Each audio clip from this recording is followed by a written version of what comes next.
the final topic is this cash ratio. Okay. Um,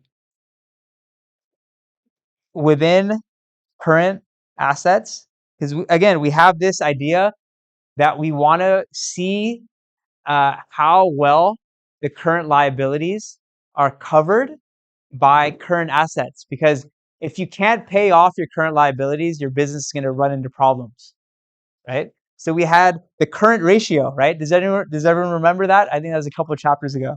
The current ratio is the most permissive, okay? Current ratio.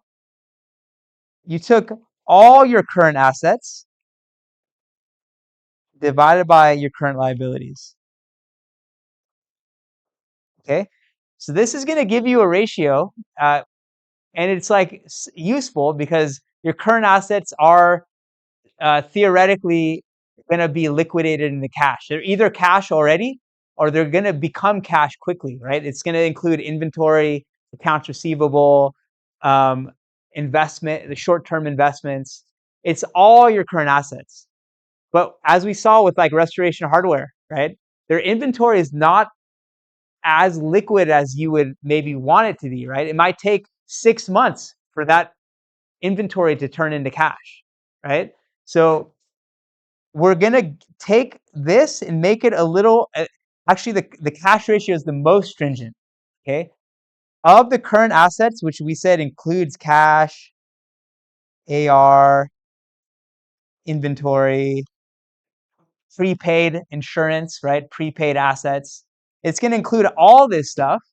We're going to now become on the extreme of only looking at cash. How much cash do we have? Forget about all the other stuff that we think is going to become liquidated. How much coverage do we have of just cash? Okay, so the cash ratio is the most stringent ratio of this type that's trying to answer this question. How much safety is there on my balance sheet to cover my current liabilities? So you can see here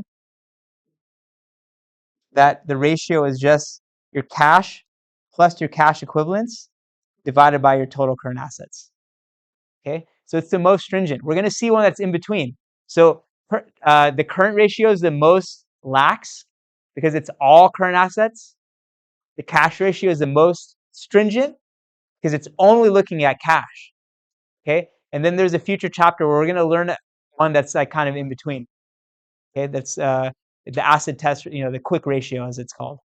Okay, so yeah, but again, there's a whole class of ratios that are trying to answer the question, how good is my company covering its current liabilities? Because that is the most immediate risk to my business going bankrupt. Is the current, if I don't pay my current liabilities, that's going to be a problem in the immediate future. So I want to make sure that I'm at least good for that. Of course, covering the long-term liabilities and all that is a different question, but the immediate need is to cover these current liabilities. And so we want to be able to use some metrics to answer that.